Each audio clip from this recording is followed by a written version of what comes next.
Good evening, everyone. I'm Nicole Perez. And I'm Louis Aguirre. Here's a look at the stories making news on this Friday. An apparent murder-suicide in Miami Lakes, leaving 5 people dead today. The tragic discovery was made at a home along Northwest 87th Court near 148th Terrace this morning after a relative called police trying to find a loved one. Officers entered the home and found a man shot dead before they came across another 4 bodies in different rooms. Police are now investigating what led up to this.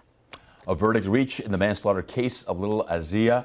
Jurors found Annalise Osceola guilty of manslaughter and lying to police about the death of her 3-year-old stepson.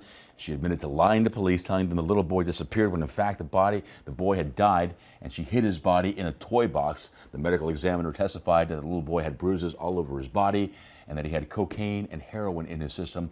Osceola now facing up to 31 years in prison. The son of a Miami-Dade school board member remains behind bars tonight after receiving no bond for allegedly shooting a Miami-Dade narcotics detective.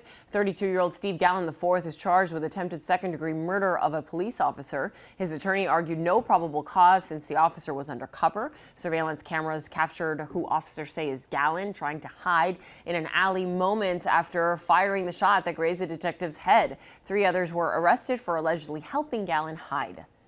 Only on Local 10, new surveillance video showing the moment a driver made a smashing entrance into a pet store in Hallandale Beach. Employees at the Puff Cut Grooming Spa was attending to customers yesterday when suddenly a car came slamming through the business. The owner says the driver, who had an appointment with the grooming spot, accidentally slipped forward and hit the gas, blaming the flip-flops she was wearing. Thankfully, nobody was hurt.